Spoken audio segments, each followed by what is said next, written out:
พิธีประกาศพนักงานนำพาคุ้มครองแผนกศึกษาธิการและกีฬาแขวงออกผักการหับอุดหนุนบำนาญได้จัดขึ้นวันที่31 กรกฎาคม 2026ที่แผนกดังกล่าวให้เกียรติเข้าร่วมของฐานอุดมศิลป์ศรีสานนท์หัวหน้าแผนกศึกษาธิการและกีฬาแขวงอัตตปือมีคณะแผนกศึกษาธิการและกีฬาแขวงต่างหน้าจากคณะจัดตั้งแขวงหัวหน้าห้องการศึกษาธิการและกีฬาเมืองผู้อำนวยการห้องอำนวยการโรงเรียนหัวหน้าห้องหัวหน้าแขนงและภาคส่วนที่เกี่ยวข้องเข้าร่วม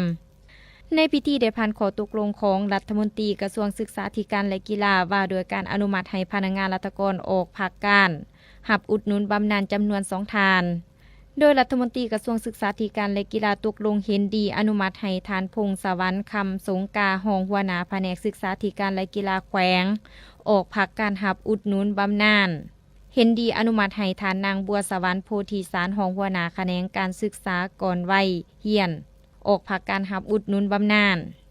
โอกาสนี้ทานอุดมศิลป์ศรีสานนท์หัวหน้าแผนกศึกษาธิการและกีฬาแขวงก็ได้กล่าวแสดงความยอชมเชยต่อผลงาน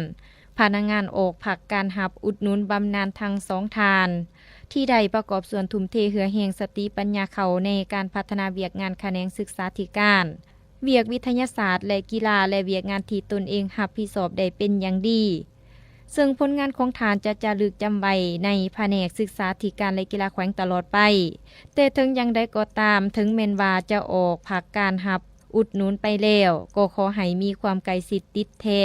สืบโตพัวพันหักแพงและให้คำคิดเห็นแก่พนักงานผู้สืบทอดไปตลอดเพื่อเฮ็ดให้พนักงานในแขนงการศึกษาวิทยาศาสตร์และกีฬาแขวงอัตตปือ